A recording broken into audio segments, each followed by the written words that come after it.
Before we continue with the Gaduino tutorials, let's pause for a moment to talk about what really matters, the quality in the cup.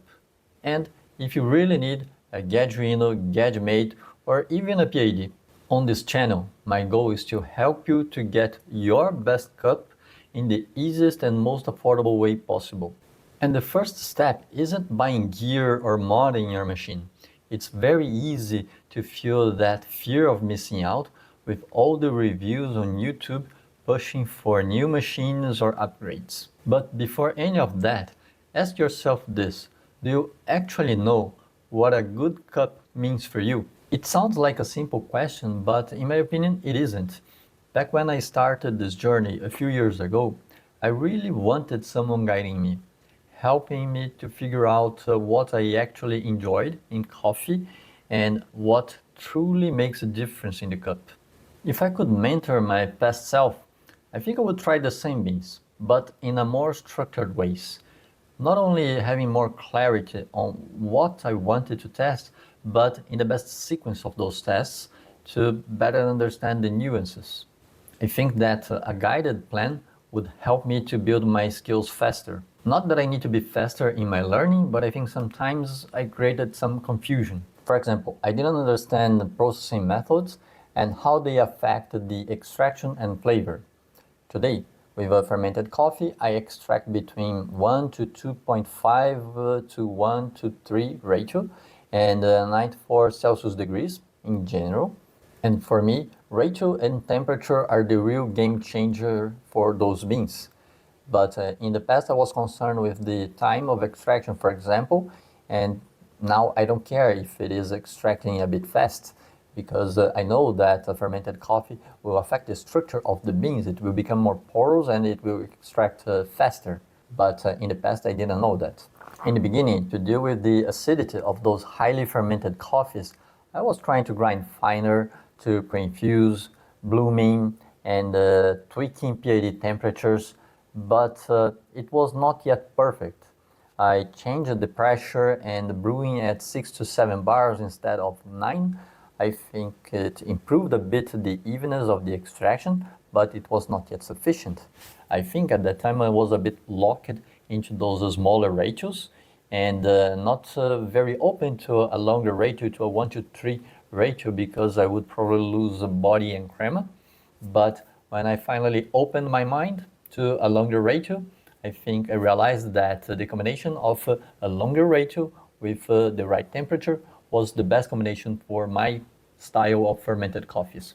I also didn't realize how much water matters and that roasters develop the beans with a given profile of the water in mind. Looking back, I probably didn't give a fair chance to some beans because my water wasn't just right. If you want to explore this, I'll link an easy water experiment in the card, and for me it was eye-opening. Another thing that I would have done is I would probably have tried more V60s, French press, cuppings. I was obsessed with espresso, and then I did almost 100% of my tests there. Espresso is my passion, but it's also more complex and can blur our views. Now, with what I know today, I would love to retaste, just for curiosity, all the beans from the past. But of course, that's not possible. And to be honest, this is the beauty of the journey, right? Enjoying the cup is more important than dissecting it.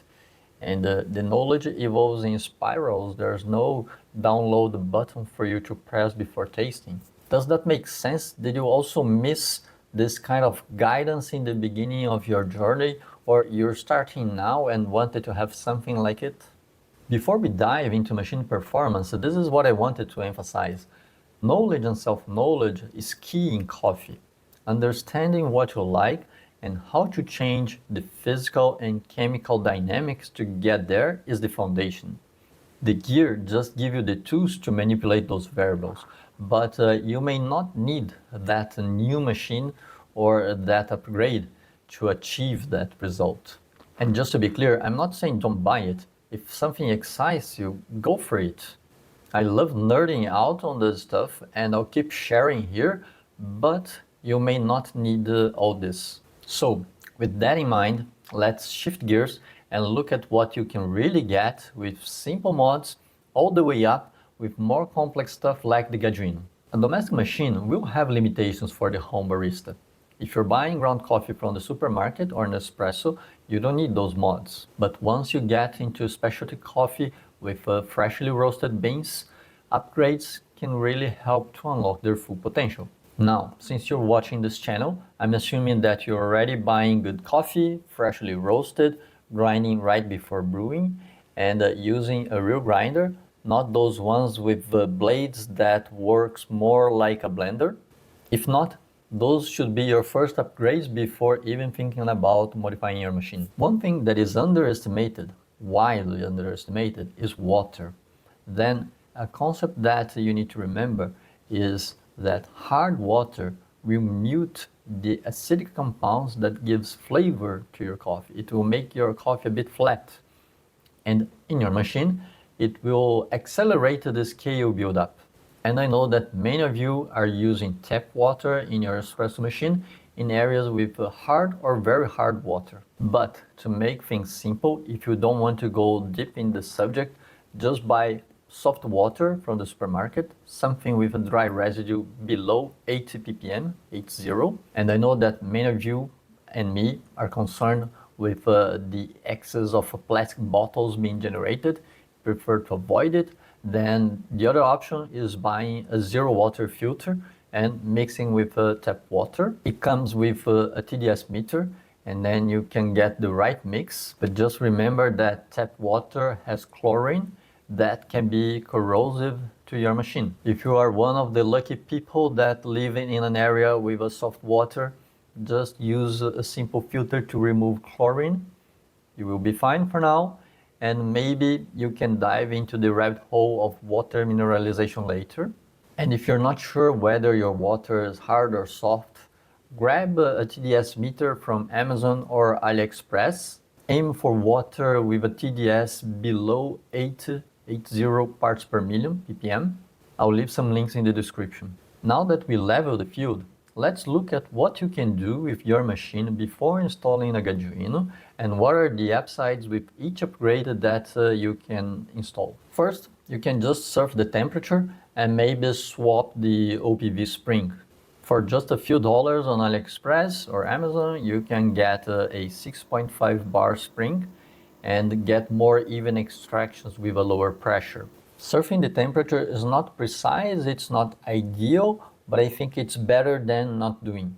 If you go a bit deeper, my first recommendation is installing a dimmer. It unlocks pre-infusion, blooming, and basic pressure profiling. It's a simple mod I already showed in this channel, and you can check here in the card, and I'll also leave the links in the descriptions for all the videos that I'm commenting here, okay? If you only install a dimmer and you don't have a pressure gauge, one tip is to map the position of the dimmer to the flow rates. For that, you can put your dimmer in the maximum power, run some water for 30 seconds, wait it, and then you will have your flow in grams per second or milliliters per second. Then what I would do is I would reduce a bit the power, trying to get about 5, 10, 20, 30% less flow. And then with those marks in the position of the dimmer, I would have more objective references to play with the flow and pressure profiling. If you add a pressure gauge, you will be able to see the pressure on the fly and really start pressure profiling. However, you will have to keep an eye on the scale to see the weight and time, the extraction, and the pressure on the pressure gauge, whilst you will still have to control the power in the dimmer. So it requires a bit of a training, but in my opinion, it's doable. With a Gaduino or Gaggia Mate, all that becomes automated. It's like switching from manual flight to autopilot. These microcontrollers, they handle very well the pressure and flow as you have defined, moving smoothly between phases like pre-infusion to blooming, ramping up or down the pressure or the flow, and triggered by conditions that you can also define, like the first drops in the cup, or a given weight or a given time, a given pressure or flow that was achieved can be the trigger for the next phase. So super convenient. And why is that useful? Mainly for consistency, for you to get almost exactly the same shot after you have dialed in. It's also great for learning because you can test your variables with much more consistency, changing one at a time with confidence, or maybe because it's cool. And I personally like to have my profiles stored and being able to check later my shots. Now let's talk about temperature.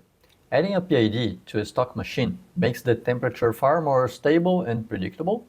And in my opinion, it's also much more convenient because I can set a temperature and just forget it. When I come back, it will be ready for me to brew. If I'm surfing the temperature or if I just install a thermometer in the boiler, I still need to wait for the right time to start brewing my coffee. Okay, it's just a few minutes maybe, but sometimes if I'm late to go to work, I don't think that it's convenient. Another advantage over surfing the temperature is that when you're surfing the temperature, you're assuming that the temperatures are the same in two shots just because you started X seconds after the lamp went on or off. And most of the times, the temperature will be relatively different, so it can mislead you. With a Gaduino or Gadget, again, the main benefit is the automation because you can set a different temperature for a different profile. You just choose your profile and you don't need to remember or to check your notes or to adjust manually the temperature for that specific profile. But in terms of temperature control or stability, I don't see a big edge over a PID. In my tests, the variation was about 4 Celsius degrees with Gaduino, and this was very similar to what I've got with the same machines with a PID installed. So for me, the real benefit is the convenience of having these temperatures automatically set for each of the profiles that I have stored. Steaming, however, is a different story. Gaduino has the Dream Steam. Gadget has a similar feature, but what they are doing is they're pumping water into the boiler while you are steaming, and then you have like infinite steam. You have steam while you still have water in your water reservoir, basically. And the steaming temperature in the Gaduino is defined at 155 Celsius degrees. So the power of the steam is really strong, and it's a dry steam. I tested, and in my view, it's clearly drier than in my ECM Classic PID, which is a high-end machine. It's a prosumer level machine. Another killing feature for me on Gaduino and Gadget is the stop on weight.